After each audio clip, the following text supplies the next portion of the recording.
Hey everybody, it's Corey again. Welcome to another video. For those of you who have attended our classes regularly and hear me talk on a normal basis, you might be thinking, wow, Corey, you sound manlier than usual. Thank you for that, by the way. Our wonderful, amazing, beautiful, sweet granddaughter passed along a wonderful, sweet, amazing upper respiratory infection, apparently.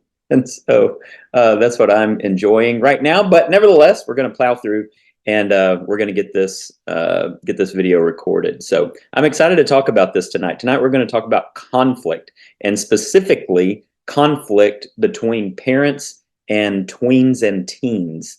And so I'll get into that a little bit more about what I mean by that here in just a second. But just the same as our last video, for those of you that watched the video on building resilience, it'll be the same format. So at the end of this video, there will be a slide with a link that you'll have to type in to your web browser. Sorry, we don't have the technology just yet to be able to allow you to just click it straight from the video. We'll work on that, but you'll just type it in to your web browser, go to the quiz at the end of this video. Take that. Once we receive your quiz results, we'll shoot you, or a link will automatically go to you for an evaluation. Once we receive your evaluation, we'll shoot you your CEU certificate. And as always, if something gets lost or if we tend to forget, then feel free to just reach out and say, hey, I still need my CEU certificate, and we'll get it over to you. So this will be 1 credit, and you just watch the video, take the quiz, do the evaluation, and it's done. So hopefully that's going to be an easy format for everybody. Like I said in the last video, we're doing this just to change things up a little bit to stay consistent with what DCFS new policies are regarding CEUs and the updates that they've made there. So hopefully this will make things a little bit easier on you and a little bit more convenient. So all right, let's get into it. I'm going to share my screen, which you have to announce. I've learned that's just a law now. You have to announce, I'm going to share my screen. Share screen. There it is. I was trying to make a joke and I couldn't figure out where I was. All right. Share screen. There we go. And present. Okay. We will just dive right in here. Foster parent survival guide for navigating life with tweens and teens. If you do not currently have tweens and teens, if you have younger kids, this is still for you because they're coming. And honestly, a lot of this doesn't just apply to tweens and teens. This also applies to like toddlers. If you've been through the toddler years, you've sort of experienced some of this where eventually young babies reach a point where they start saying, I do it. And they don't want you handing them their toy. They don't want you putting on their shirt. They don't want you helping them down out of the chair. They want to do it themselves because they've discovered some self-autonomy. They've discovered that, hey, I'm capable of doing some things myself. And if I get to do it, then I have more control over where I go, over the things that I do. And so we cycle through that a couple of times in childhood. And that toddler time is especially difficult on parents because it's not like you can really communicate well with a toddler. Tweens and teens, it's only slightly easier because those emotions are still just as big. That prefrontal cortex where logical thinking, linear thinking, sequential thinking, where all that happens still isn't quite developed. And so it doesn't necessarily get easier just because they're tweens and teens, but you can at least have a few more conversations.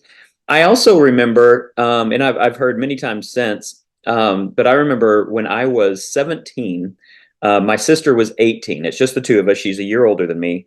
When she was 18, and she was getting ready to go off to college, I remember she and my mom fought every day. And it was just, man, it was exhausting hearing them. They were constantly fighting, and they never fought. They always got along really well.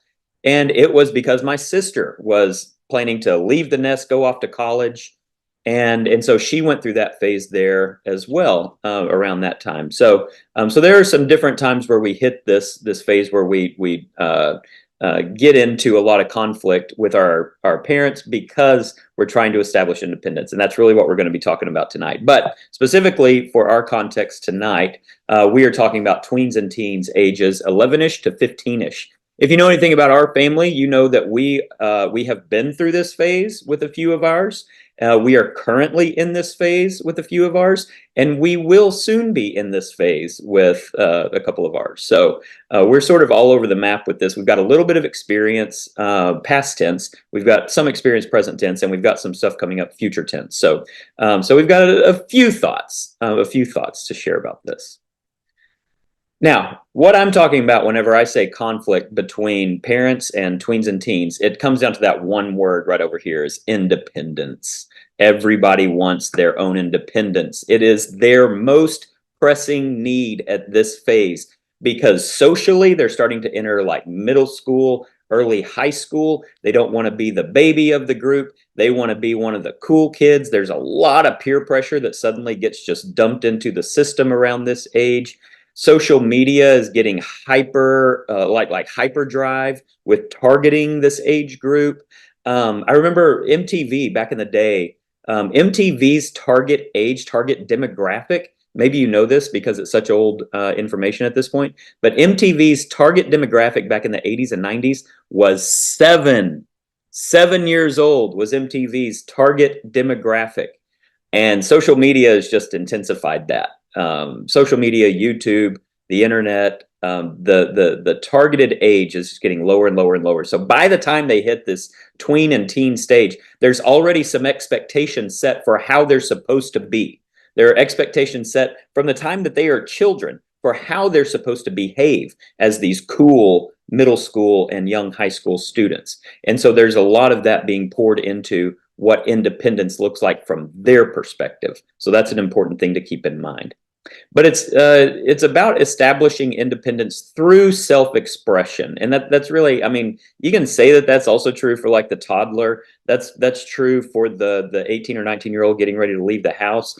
But it's really intensified around this age because this is where your kids don't want to be wearing the hand-me-down clothes anymore. They don't want to be listening to dad's old CDs, even though Pearl Jam and Nirvana and Smashing Pumpkins are amazing. And I don't care how much my kids complain. But they want to have their own, I don't know, entertainment, their own social media accounts. They want to have all their own stuff. And so establishing independence through self-expression is probably the biggest factor in all of this. I want to express myself, even though I don't fully know who or what that is yet. But I want control over it. That's what this fight is about. And independence from what? From you! Because again, you are the one controlling those things right now. Even if you don't like lay out their clothes every day, you're the one buying their clothes. You tell them what their limits are. You tell them what their boundaries are. You tell them when they can and cannot have media devices. You tell them when they can and cannot have social media. You tell them when they can and cannot hang out with friends, play video games. You set all the boundaries. You set all the rules. They want out of that. They don't want to be part of that system anymore. They want independence from you. It gets worse. To gain their independence, they have to constantly prove that their way is superior to your way. Because otherwise, why would they want independence? If your way is superior to their way, they're cool with that. You may have kids in your home right now who are not in this phase at all, and they are okay with what's going on. Maybe they have a complaint here and there, but for the most part, they recognize, hey, my parents are funding everything in my life. They're providing everything for me. I'm not lifting a finger to get the things that I need. I'm A-okay with that setup. But for kids in this phase and the kids who are trying to establish their independence, they have to constantly prove that they are more capable than you are of taking care of themselves. Man, I always go back to a conversation we had with our oldest son when he was 10. He was going to run away. He was going to go live on his own because now that he was 10, now that he was double digits, he could do it. He could take care of himself. He could be out in the world. He could figure out a way to earn money. He could figure out a way to live and sleep. And it did not go well. He didn't make it far from the house. And we allowed him to come back. And I think he slept on the trampoline a night or two out in the backyard, just as a way of kind of saving some face. But eventually he was back and things returned to normal. But they have to prove that their way is superior to yours. And it gets even worse than this. To do so, they have to create conflict in order to give themselves a reason to feel justified in their pursuit of independence. So most of the time, these fights between parents and kiddos in this phase Parents especially often walk away going, why were we even just fighting about that? Like that feels so ridiculous. How was that even a fight? But it's because the conflict just has to be there, because otherwise, if there is no conflict there, then there's nothing for them to fight for. They have to continue operating within the system as the system exists, and that's what they're trying to break out of. So the way they break out of that is by creating conflict, picking a fight with you. Whenever things go in a direction that, this feels kind of babyish, this feels like something I don't want to do anymore, I'm going to pick a fight with you. It's not always a conscious thing. It's mostly a subconscious thing. It's a feeling thing that they have, which we'll get into here in just a bit. But that's why there is so much consistent conflict, so much consistent fighting, because there has to be, because they're trying to get out from under this heavy weight of your oppression as their parent. So they have to fight. And they know that they have a chance as long as there is a fight. So their best strategy is to keep the fight going. We had a doozy of a fight one time with a kiddo who was, I think at the time, 13 or 14. And it was all about some media rules that we were implementing. He was going to go on a hunger fast, a hunger strike, and he wasn't going to eat until we changed the media rules back to the way he wanted. And we knew this was bogus. I mean, he's like a 13 or 14-year-old boy. Yeah, you're not going to make it long without eating there, bucko. I don't care how stubborn you think you are. We knew this wasn't going to go far, but we had this just long circular conversation where just logically we were like, this makes no sense. But he was sticking to it, and he was going to do it, and he was going to starve himself until we put media back the way that he wanted it. It did not last. It was over by the next day. I remember, I don't think he can hear me. Christina just set some breakfast out on the counter the next morning and just said, there's your breakfast, and walked away. And we came back and it was gone. And we took that to mean that the hunger strike was over. But anyway, I digress. But they will continue the fight because they know that their best strategy is just to keep the fight going. So all of this to say, if it feels personal, it is. The conflict between you and your 11 to 15-year-old is 100% personal. It's because you are the one that they are breaking away from. And in a lot of ways, that's healthy and it's right. And it's what they're supposed to do biologically, emotionally, socially. They're not supposed to live at home forever. They're supposed to evolve. They're supposed to grow. They're supposed to become their own independent people. And so as they go through that phase and as they're wanting that, it can be hard to remember this, but the reason that it feels personal is because it's supposed to be. They're becoming their own person, which is at the end of the day what we want, but we need to help them get there. So that's what the rest of this is going to be about. So how do they do it? How do they go about establishing their own independence? Number one is the use of conflict styles. The five main conflict styles in like conflict research and conflict analysis are these: avoidant, accommodative, aggressive, compromising, and collaborative. So avoidant is exactly what it sounds like. It's kind of withdrawing. It's avoiding the whole thing. If you look at all of this in terms of win-lose, like win-lose situations, lose-lose, win-win, win-lose, avoidant is just not even on that spectrum. They don't care about wins. They don't care about losses. They just don't want the conflict. Accommodative is okay with a lose-win scenario. Accommodative people, I'm one of these accommodative people. I'm cool if I sense some conflict and you're like, hey, I really want it this way. I'm cool being like, yeah, that's fine. That's fine. Just have it your way. I assume I'll compensate for that somewhere down the road, or I would just rather get through the conflict. It's not quite avoidant. I'm okay entering into the conflict, but I'm also okay if you win and I lose. That doesn't really bother me. It's not always productive. It's not always helpful. Then there's aggressive. Aggressive is just win-lose. I'm going to win and you're going to lose. And that's the goal of the aggressive outcome, or of the aggressive conflict style. No matter what I have to do, I will burn every bridge. I will light the house on fire, but I'm going to win this fight. That's aggressive. And not just that, not just I'm going to win, but you are going to lose this fight. So that's the aggressive conflict style. Compromising is sort of win-lose, win-lose. So I'm going to get some, but I'm also going to give a little, and then you're going to get some, and you're going to give a little. Compromising is okay. It's not always like the ideal outcome because everybody also still kind of loses. Collaborative is the ideal conflict style because it's win-win. According to The Office, win-win-win, if you're an Office fan. But collaborative is where you and I both work together to figure out what our common ground is, what we both want, and we both sort of spend the time working through trying to figure out how we get that. How do you get what you want and I get what I want? Collaborative is kind of the ideal conflict style. All that to say, whenever you're in the heat of things with your 11 to 15-year-old, what they're going after is that aggressive style. They are not in this thing to compromise. They are not in this thing to collaborate. They are coming in fired up, ready to aggressively pursue everything that they want, especially if it's yet at your expense. And so there's not going to be a lot of logic behind this. There's going to be a ton of emotion because there's going to be this fear that if they lose the argument, they will lose everything they want. I'm going to say that again because I think that's very important.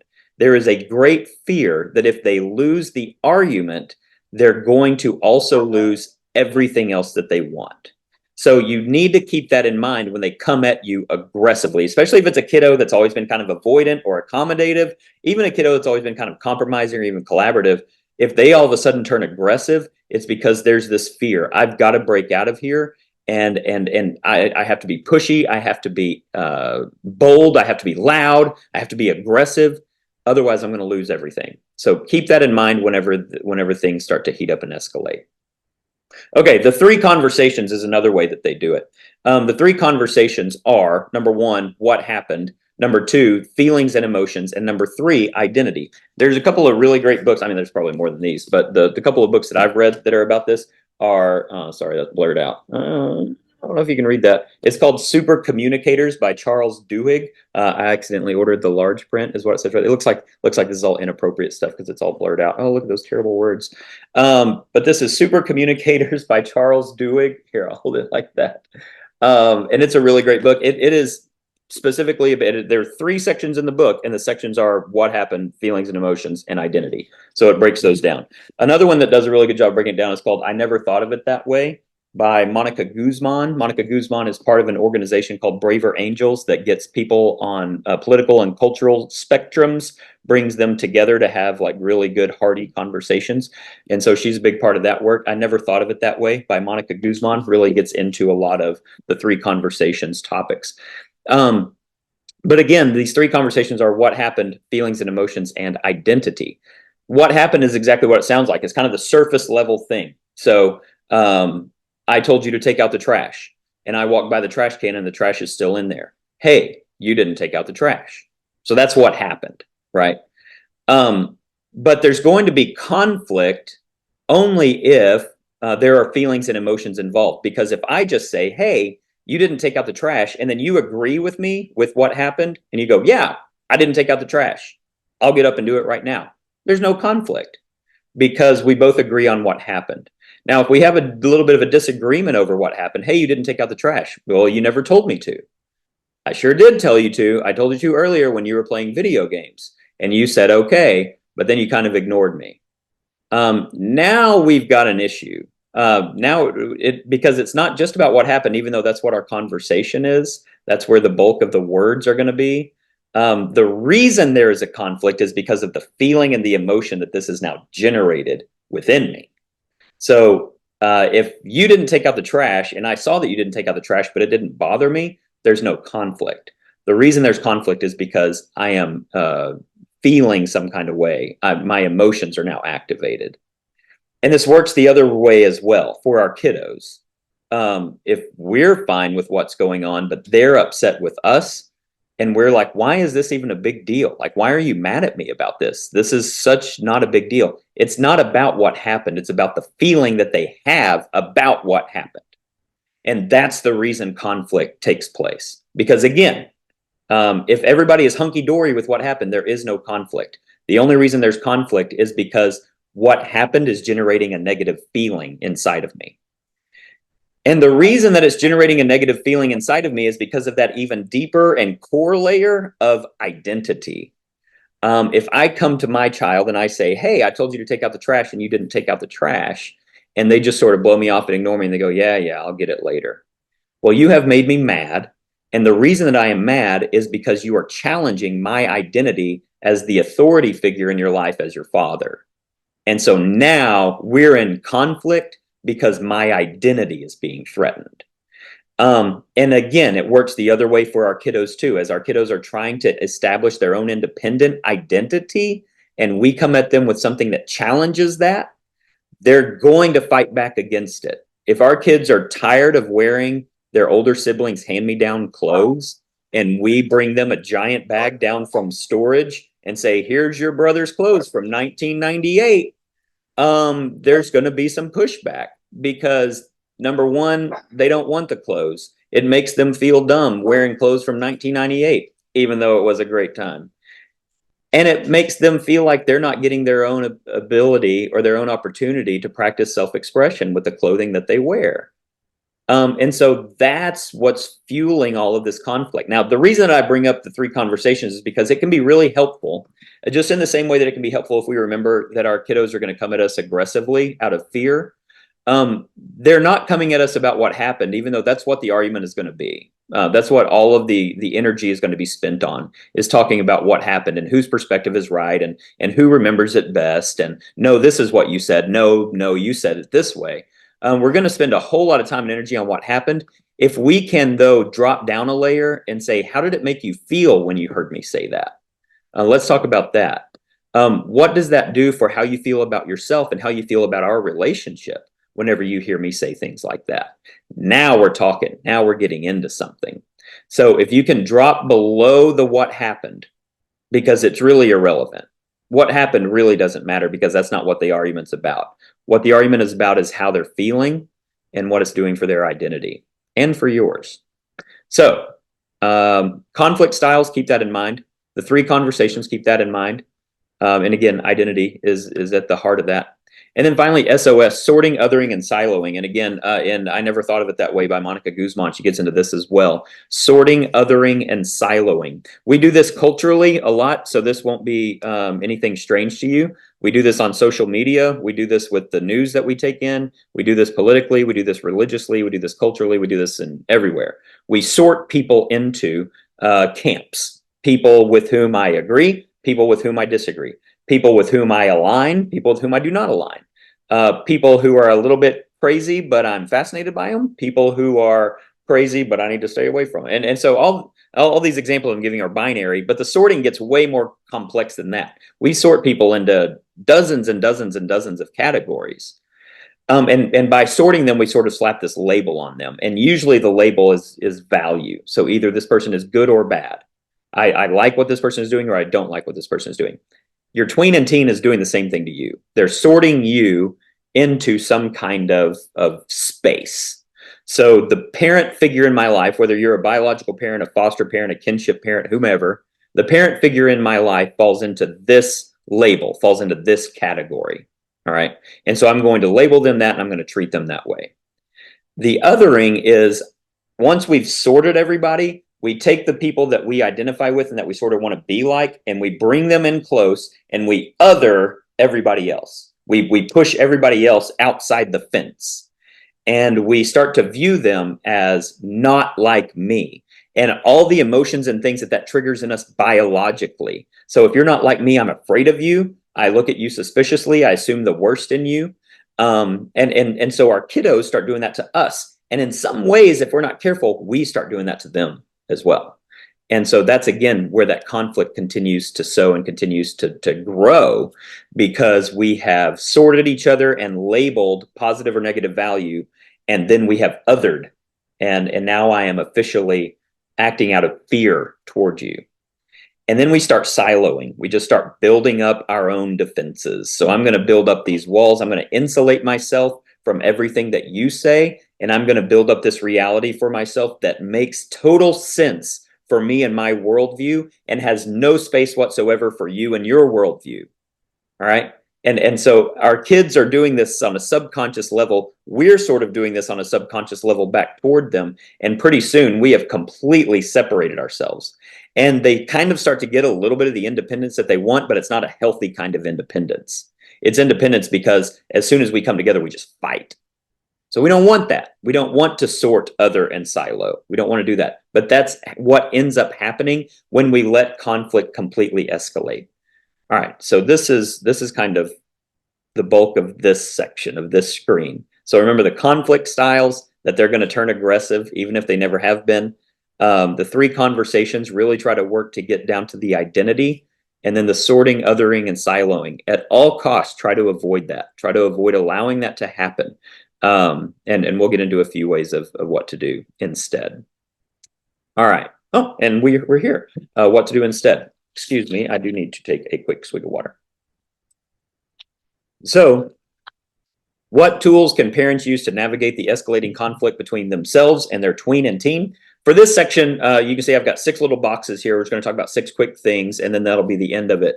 But for this section, I want to use one scenario to kind of help guide us through this. The scenario is this. Your tween teenager wants to go to their friend's house on a Friday night for a party that their friend is having. They're inviting a bunch of people from school. Everybody's going to be there. Your tween or teen wants to go. You have told your child multiple times that they have to get their room clean before they go to the party. You have agreed to drive them there, to pick them up whenever the party's over, but they have to get their room clean before they go. It is now time to leave for the party, and their room has not been touched, and it is a disaster. Your tween or teen is completely dressed. They're in party gear. They've got the spray. They've got the chains. They've got the stuff. I don't know what you do at a party. But they've got everything that they need to really impress everybody, and they're ready to go. And you know, we ain't leaving for a while because that room isn't clean. So here comes the fight. All right, so that's the scenario we're going with. So how do we respond whenever our teens get into aggressive mode, whenever they start talking about what happened, even though this is really about their identity, and whenever they start sorting, othering, and siloing us? What do we do? How do we respond? Number one, always, always, always, as much as you can, take a breath, take a pause, get some broad perspective, and ask yourself, what kind of parent do I want to be right now? How do I want to handle the situation? When this thing is finally done, when we are finally done with the fighting and the arguing, what sort of way do I want to have carried myself? So if I could flash forward to the future, and this fight is now over, this conflict is now done, what will I be proud of myself for doing? So set your intention.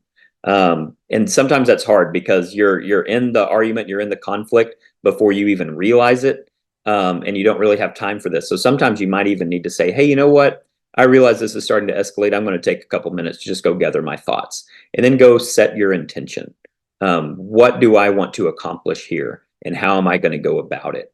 Because if you don't do that, you're eventually just going to get into your own emotional brain. And I don't know if you've ever heard yourself when you're in your emotional brain. I heard a recording the other day where I was like, Christina was talking to one of our kiddos, and I was like getting on to another one in the background. And I was like, oh my gosh, is that what I sound like? Like I was like, you don't need to do that. I was like, I sound so annoying. Oh, I can't believe I sound that way.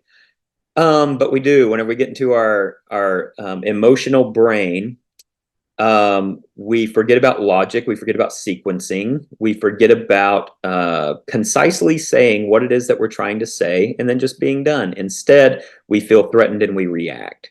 So set your intention and get yourself into a good headspace before you even engage. So if at all possible.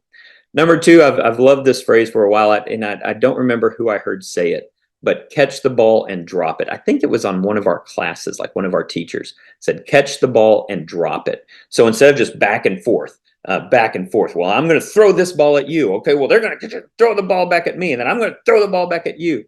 Instead of doing that, and instead of allowing you to just hit me and hit me and hit me with all of your anger, with all of your aggression, and with all of your resentment, instead of just taking it, I'm just going to catch the ball and I'm going to put it down. And we're not going to do this back and forth nonsense anymore. And it might be that the ball you catch is one of their deepest and most cutting insults. It might be that the ball you catch is by far the most disrespectful thing they have ever said to you. It might be that the ball that you catch is the thing that they said that you have asked them 100 times not to say. And you feel this need within you to respond, to say something back. to remind them, hey, you're not supposed to do that. Hey, that really hurt. I can't believe you just said that to me. But you're not going to do that. You're just going to catch the ball. You're going to drop it. All right. We're not going to lobby back and forth. Christina's really good about reminding me about this whenever I'm in the heat of things. And I try to be good about reminding her when she's in the heat of things, because we both tend to forget. But that's just a quick phrase that we go to sometimes. Quit hitting the ball back. Hey, you're just hitting the ball back. This isn't going anywhere. You're just hitting it back and forth. So catch the ball and drop it. Stay outcome focused. The way you catch the ball and drop it is you remember the outcome. Okay, so again, for our example here, I just want your room clean. All right, your room's a disaster. I walk by it every day. It's starting to seep out into the hall. We don't know what that smell is. That animal in there isn't ours. So get this room taken care of. Stay outcome focused. What do you want? What do you want from them? You just want them to clean their room. That's it. You don't need to get into a whole lecture on responsibility. You don't need to get into a whole lecture on cleanliness and hygiene, and on how someday their spouse or significant other is going to be so glad that you taught them to clean. Like, you don't have to get into all that. You don't have to get into all the ways that they disrespect and disregard your rules, and all the ways that that you're tired of their laziness. Like, you don't have to get into all of that. Just, what do you want? You want a clean room. All right. Just remind them, hey, so your room's still not clean. Work on it for a while and come get me when it's clean, and I'll check again. All right. So set your intention, catch that ball and drop it. They're going to be mad that you're not letting them go to the party yet. Hey, this was the agreement. This was the decision. You've known this for a couple of days. I'm really sorry you didn't get it done yet, but this is where we are. So the sooner you get this clean, the sooner you go to the party. I'll be in my room if you need me. And then that's it. And then walk away. There doesn't need to continue this fight. Do a little bit of reality testing. If they say, well, I'm never going to get this clean, I'm going to miss the whole party. Okay. If you're worried about missing the whole party, how long do you think it would take you to clean this room? I think it'll take me 3 hours. Okay. 3 hours. Then yeah, you'll probably miss the party. Is there anything that you can do to speed this up? Well, I could probably just bag up all the clothes right now and wash them later. Okay. That's fine. Do a little bit of reality testing, because a lot of times whenever we all get into our emotional brain, we get real dramatic and we say real dramatic stuff.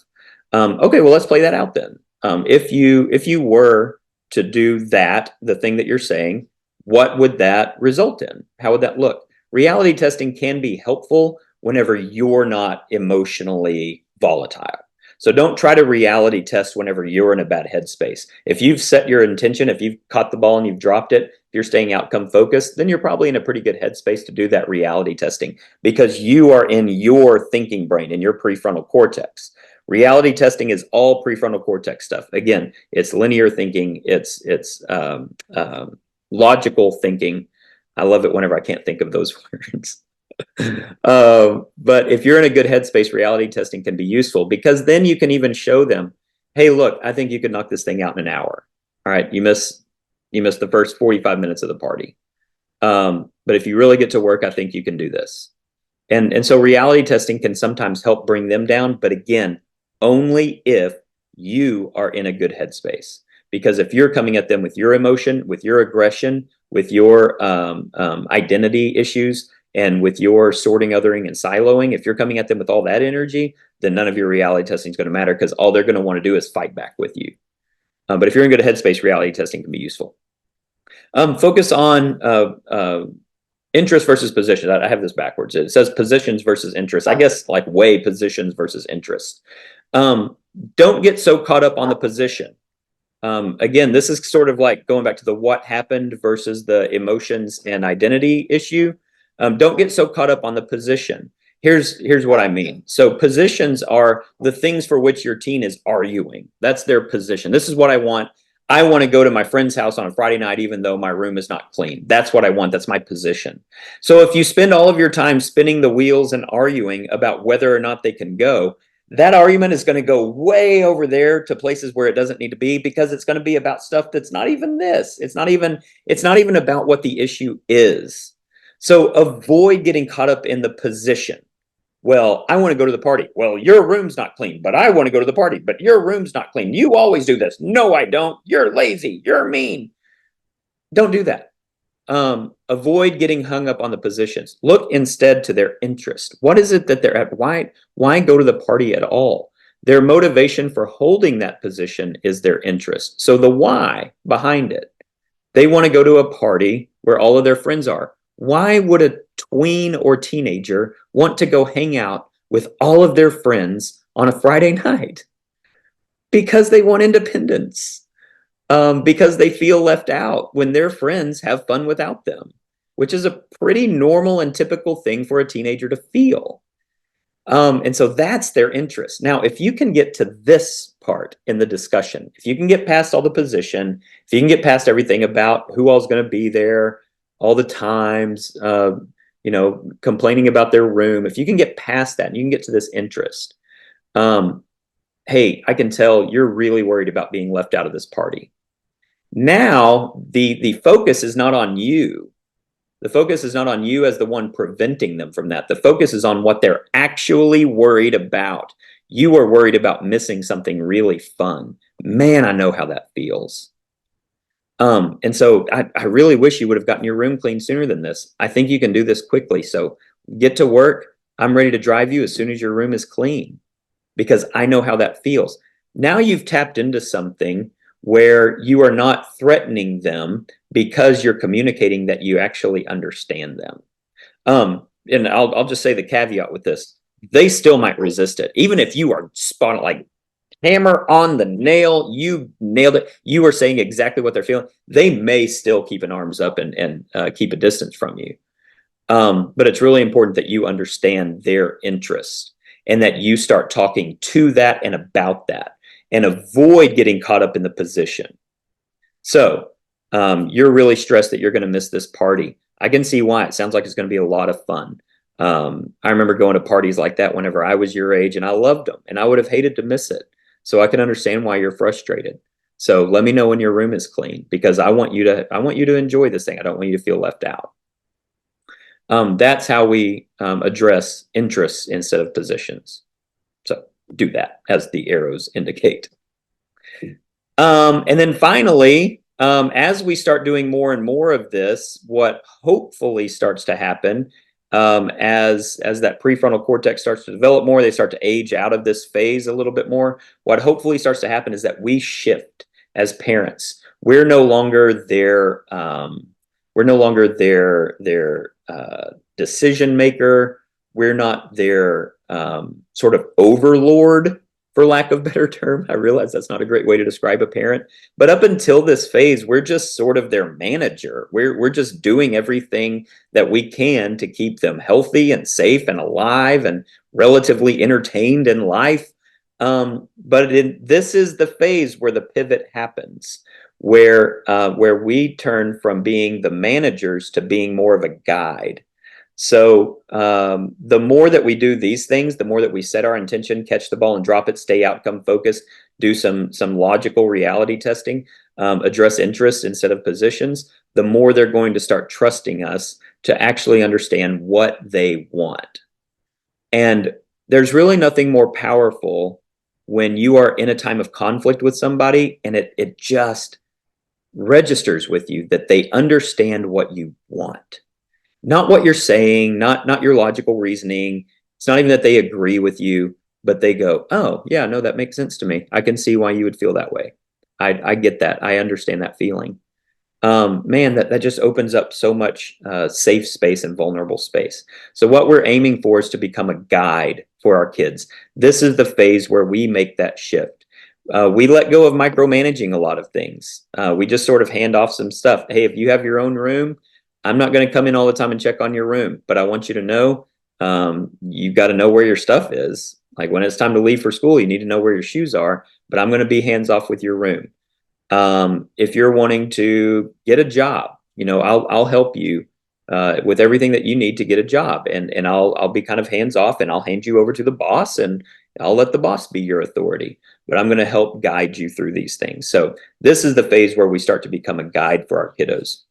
And what are we guiding them into? We are guiding them into self-expression. We are guiding them into what they want. And so ultimately, what we really need to do to be able to guide and to parent our kids well through this phase is to want them to have their independence. We need to want that for them, which is sometimes hard. But if you start from the position of, yes, I want you to be independent, I don't want to micromanage you. Now I can start thinking about ways to help you get this. So I want to help you know how to spend your time. One thing to think about, especially as summer is coming up, maybe during the summer months, you have part of the day that's like your time, like mom's in charge, dad's in charge, or foster parents are in charge, and we say what happens. So this is when you get like your summer reading done. This is when you get your chores done. This is when you clean your room, when you make your bed. This is when you help with meals or whatever it is that they do. But then there's going to be this chunk of time from, say, like, I don't know, 3 in the afternoon to 6 in the evening. And that's your time. And you just spend your time how you want to spend your time, obviously within reason. But I want to give you some freedom to start making some of your own decisions. So start loosening the grip on some of those things. So guide them into self-expression with how they use their time, the clothes that they buy and wear. Hey, I get it. You don't want to wear the stuff that I pick out for you anymore. We need to talk about that. We need to talk about the expense of it. We need to talk about the rules of it. We need to talk about the code of conduct for the school that you attend. But otherwise, yeah, let me help guide you into understanding the style that maybe you want to wear. Guide them into self-expression through cultural engagement like music, movies, video games, social media, YouTube. You really need to educate yourself on all of these things. You need to be aware of the cultural trends. And that's hard. They're always going to be a couple steps ahead, no matter what you do. If you're if you're like 35 or over, you're a couple steps behind. You just are. And that's okay. But you can still be relatively close. And you can do your best to make sure that as you guide them, you're guiding them into healthy habits that allow them to experience things in age appropriate ways, but still feel some sense of freedom and autonomy. The 2 greatest anxiety inducers are looking like a baby and FOMO, fear of missing out. So help them manage those. Now, notice I didn't say help them avoid those or help them overcome those. Help them manage them because they're going to feel them. They just are. There are going to be times where they wish they had more than you're willing to give them at the time. So help them manage it. Hey, I realize that. I realize that all of your friends are going to do this thing, and I'm telling you no. And I want you to know I have my reasons for it. I'm happy to share them if you want, but I don't think you're going to agree with them anyway. But as you get older or as you start to get more responsibilities, I'm happy to start having conversations about letting you do that, just not right now. Guide them into it. Let them know that you are thinking the same way that they're thinking, but you just might be hitting the brakes a little sooner. And then empower your child to take responsible control over their life. That's really what we're about, right? The sooner they start learning some of those skills of self-empowerment, of saving their own money, of earning the things that they buy, of making responsible choices, the better off they're going to be as adults. So guide them into that. And then finally, within reason, you cannot hand your 11 to 15-year-old unfiltered access to the world. It must be done in appropriate stages, and you must stay reliably informed about what is actually going on in teen culture. And there are tons of places to get that. Podcasts, books. If you're affiliated with a church, maybe ask like a youth pastor or a youth leader. Sometimes they're connected to culture. I was a youth leader. I was a youth pastor for 9 years. I would argue I was probably not as connected to culture. So sometimes that's not always a place to go. But in the day and age that we live in, the information is out there. So stay connected and understand the ramifications of the trajectory that we can be on sometimes, and especially the effect that a lot of these things have on the developing minds of our kiddos. So stay up to date and stay informed. I think, yep. All right, that was it. Quiz time. So all of this to say, there is a brief quiz now that is available on our website, 366gathering.com/conflict-quiz. So again, you are going to have to go ahead and type that into your web browser, because if you try to just click on that right now, nothing's going to happen because it's just a video. But type in 366gathering.com/conflict-quiz, and it'll take you to that website. Complete the quiz. Whenever you hit submit, you will receive a link to the evaluation. Take that fill out that evaluation real quick, and we'll send you your CEU certificate. So Thanks everybody for watching. I really hope this was helpful, and we will see you on the next video.